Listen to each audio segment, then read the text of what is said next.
गोव्यामध्ये काल अरपुरा येथे नाईट क्लबला रात्री आग लागल्यानंतर 25 जणांचे बळी गेले होते. यानंतर हे सगळे मृतदेह जे आहेत या ठिकाणी ठेवण्यात आलेले आहेत. गोव्याच्या बांबोळी रुग्णालयामध्ये मी आहे आणि या ठिकाणी मृतदेहांची ओळख पटवण्याचं काम सुरू आहे. आतापर्यंत 6 मृतदेहांची ओळख जी पटलेली आहे आणि हे मृतदेह यांच्या नातेवाईकांनी आयडेंटिफाय केले आहेत. या मृतदेहांसंदर्भात जे नातेवाईक आहेत त्यांना केंद्र सरकार असेल किंवा राज्य सरकारची नुकसान भरपाई ही दिली जाणार आहे. अद्याप तब्बल 19 मृतदेहांची ओळख जी आहे पटायची आहे.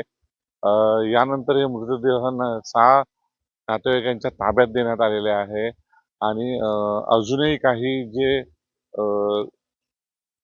लोक आहेत हे जखमी अवस्थेत आहेत आणि याच ठिकाणी बांबोळी हॉस्पिटलमध्ये त्यांच्यावर उपचार जे आहेत उपचार सुरू असलेले पाहायला मिळतात. भरत केसरकर, न्यूज 18 लोकमत, गोवा.